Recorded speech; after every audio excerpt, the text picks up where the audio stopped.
נקרא פרק תהילים, אין מלא רחמים וקדיש.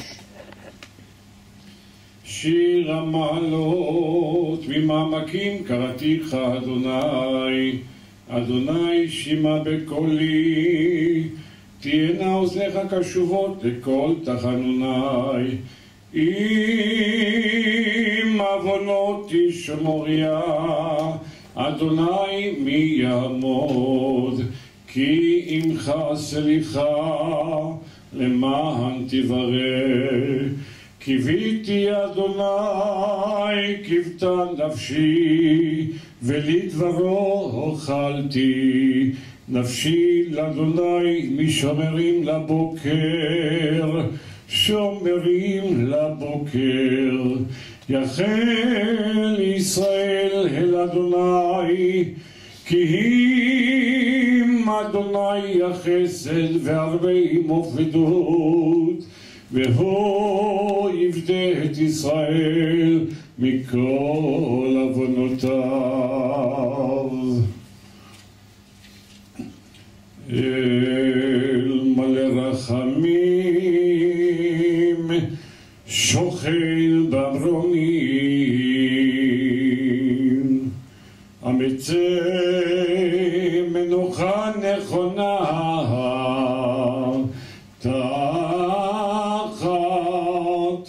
כנפי השכינה. במעלות קדושים וטהורים, כזוהר הרקיע מזהירים את נשמות יהודי פינסק, קרלין וסביבתם שהלכו לעולמם. בגן עדן תהא מנוחתם, לכן בעל הרחמים יסתירם בסתר כנפיו לעולמים, ויצרור בצרור החיים את נשמתם.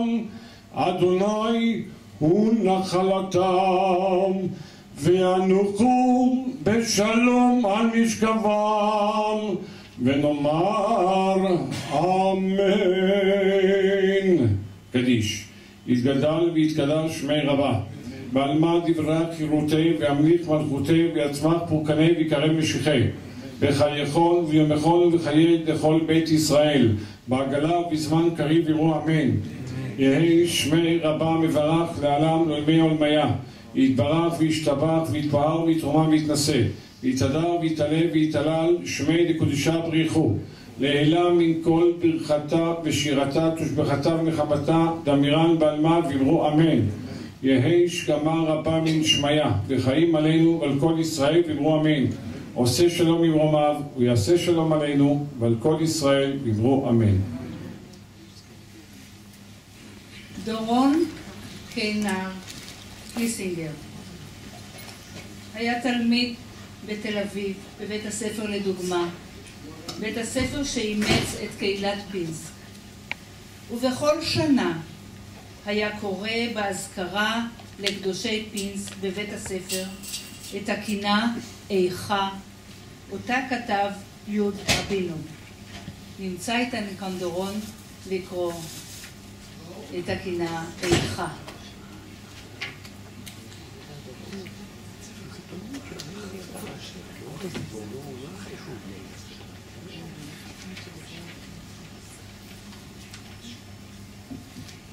כשהייתי בכיתה ו' בבית הספר, הוזמנתי לראשונה לעמוד על הבמה ביום השואה.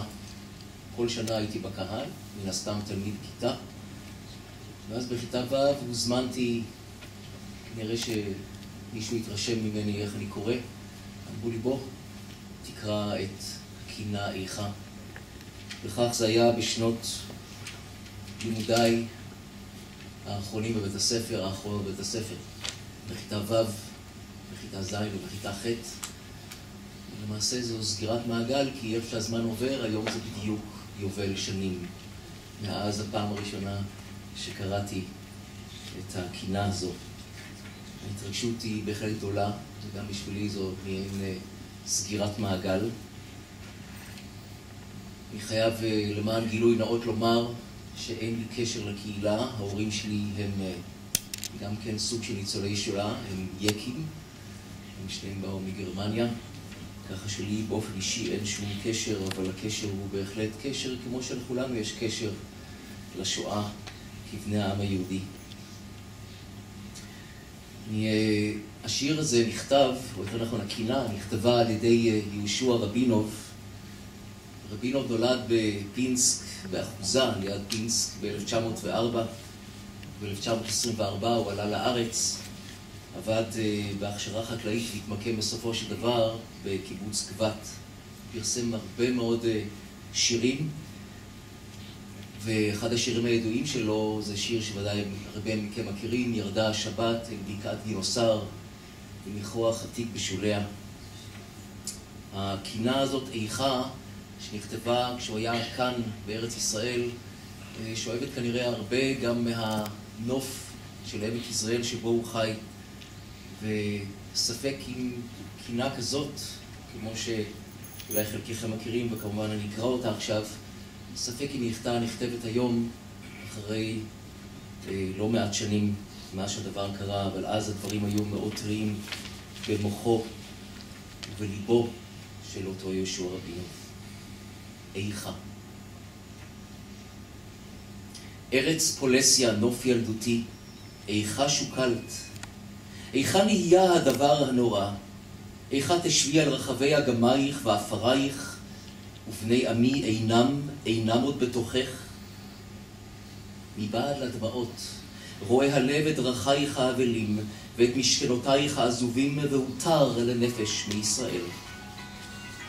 מתדפק על בתי עיירותייך, ואין קול ואין עונה, רק הרוח לא עונה ממרחקים. הרוח האומר קדיש בערבי הנחל, אשר בארץ ילדותי. פולסיה, חבל ארץ אגמומי, את גידלת דורות של יהודים לתורה ולמלאכה. בכפרייך נמוכים עלמו הנפחים מבני יעקב, בפטישים כבדים ופרזלו סוסים. עמלו בעיירותייך הזעירות בעלי מלאכה טובים וסבלנים, והעלו את אדמתך ענייה ביצרונם, והאירו מרחבייך בארגונם אל הגואל. פולסיה, בך ידע עמי חיים מרודים, עוני ובדידות ידע ומסתמה של גוי. אך בנפשו לו אור תמיד, ואור נפשו זה הטיל אל מחשק יערותייך אבותים, וכליון נפשו זה הסיע יומם וליל ברפסודות על פני נהרותייך המתונים.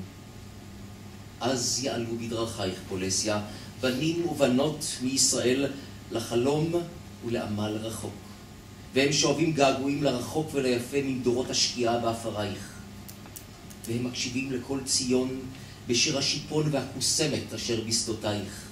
ובעומדם על גבולותייך להיפרד מאימך לעולמים, ולקחו איתם העוגמה, המפרה, הנתונה בחיקך הרחב, ונשקו לילדות היקרה שנותרה חתומה על גדות אגמייך. איכה שוקלת מבני עמי, איכה. איכה לא הצפנת אותם כולם בסתרי יערותייך. איכה עמדת על הדם ולא פתחת ביצותייך נרחבות לבלוע את המרצחים כולם. איכה זה לא שמרת על יהודייך, והם בישרו את אבירך תמיד בבוסן של שבת, והם חיממו סתווך בזמירות נשמה תמיד. איכה, איכה, התישאי דברך לי ארץ הילדות מעבר מרחקים.